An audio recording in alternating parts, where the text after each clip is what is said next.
Johor saya memberikan kesaksian dan keahlian kepada penyidik bahwa kasus yang ditersangkakan kepada Dr. Tifauzia Tiasuma dan kawan-kawannya yang sering disingkat RRT ya. RRT.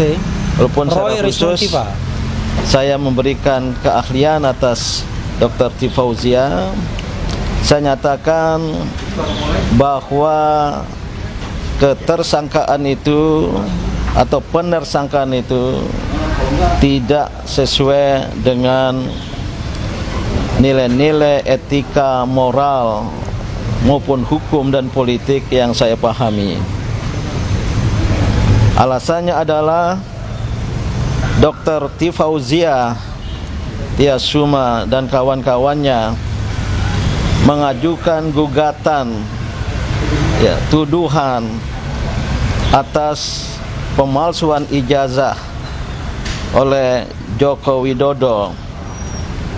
Menurut pendapat saya, itu adalah hak konstitusional sebagai seorang warga negara yang dijamin oleh konstitusi, terutama pasal 28 tentang kebebasan berpendapat, dan juga merupakan komitmen moral serta tanggung jawab moral seorang akademisi, intelektual maupun cendekiawan untuk melakukan koreksi sosial, kontrol sosial, pengawasan sosial politik, apalagi mengenai seseorang yang menempati kedudukan tertinggi dalam kehidupan bernegara kita, yaitu sebagai presiden. Maka tanggung jawab moral ini sangat tepat untuk ditujukan. Oleh karena itu, apa yang dia dan mereka lakukan dengan mengajukan gugatan itu seyogianya diproses secara hukum terlebih dahulu.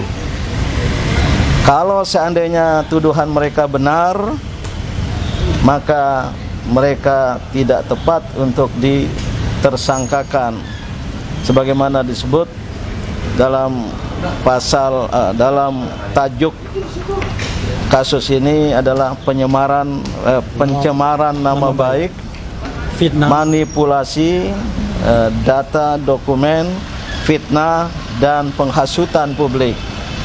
Itu sungguh di luar logika hukum, etika dan moral yang saya pahami, terutama berdasarkan nilai-nilai agama Islam. Maka oleh karena itu, menjadikan Dr. Tifauzia Tiasuma dan kawan-kawannya sebagai tersangka dalam kasus ini adalah bentuk kriminalisasi. Adalah bentuk kriminalisasi yang dalam bahasa agama adalah penzaliman yang sangat ditentang oleh agama. Seyogianya kasus ini dari awal diselesaikan secara berkeadilan, imparsial, transparan, ya, membuktikan betulkah atau tidak ijazah yang dipakai itu palsu. Itu saja. Itulah yang harus dilakukan terlebih dahulu. Maka keahlian saya menyatakan ya, dari sudut politik, etika dan moral, penersangkaan terhadap Dr. Tifauzia Tiasuma dan kawan-kawannya itu adalah batal demi nilai-nilai etika, kebenaran dan keadilan.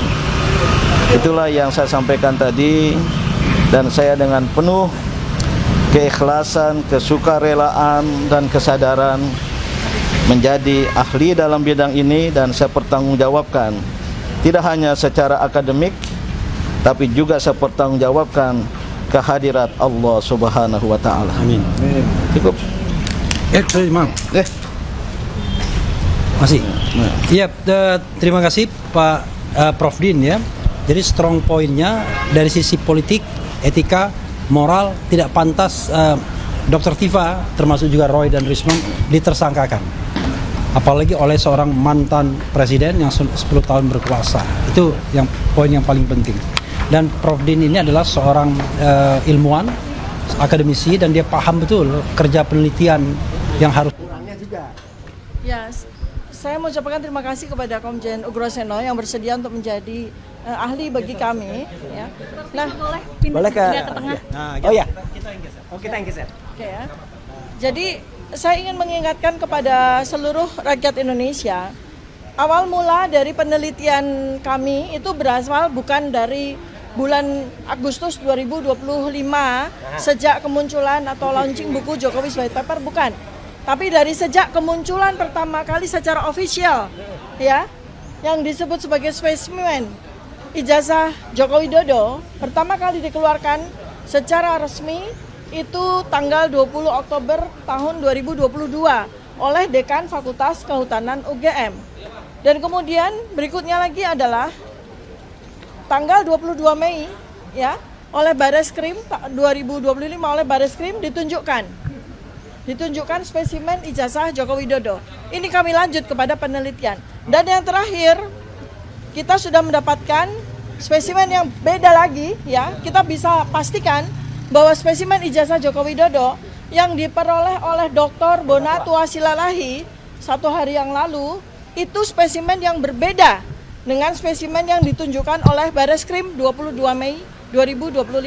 Nah, oleh karena itu maka ketika kami menyampaikan temuan kami, dan ini temuan masih banyak, insya Allah hari Sabtu nanti kita akan eksplor, kami sampaikan kepada Komjen Ugroseno, maka mudah-mudahan itulah salah satu alasan yang membuat beliau bersedia untuk menjadi ahli kami, memperkuat bahwa kedudukan kami, pekerjaan kami adalah melakukan penelitian. Ya, terima kasih. Oke. Terima kasih. Terima kasih ya teman-teman semua. Masih ada. Ya. Strong point dari Dr. Tifa adalah, ingat ya, spesimen ijazah yang ditunjukkan oleh Brigjen Johandani pada tanggal 22 Mei Ya. pada press conference Bareskrim Mabes Polri berbeda dengan apa yang diperoleh dari KPU. Ya. Dan itu fatal. Kenapa? Karena dua-duanya adalah institusi resmi. Jadi kalau dua-duanya institusi resmi tidak boleh berbeda. Ya. Kalau berbeda maka ini masalah. Artinya ada yang palsu, ada yang asli, atau dua-duanya palsu. Tidak mungkin dua-duanya asli. Nih Kalau bedanya. satu saja palsu, maka itu sudah merupakan tindak pidana. Ya. Dan harusnya ini ditindaklanjuti oleh Bareskrim Mabes Polri. Karena ini sesuatu Ya. yang fatal, luar biasa fatalnya. Karena itu kita menuntut penegakan hukum yang independen, netral, yang profesional. Kasihan Bapak Ugroseno yang sudah membangun Polri kalau seandainya kemudian junior-juniornya justru tidak melaksanakan yang namanya presisi itu. Jadi kita menggugat agar presisi dilakukan, ya. Makasih. Assalamualaikum warahmatullahi wabarakatuh.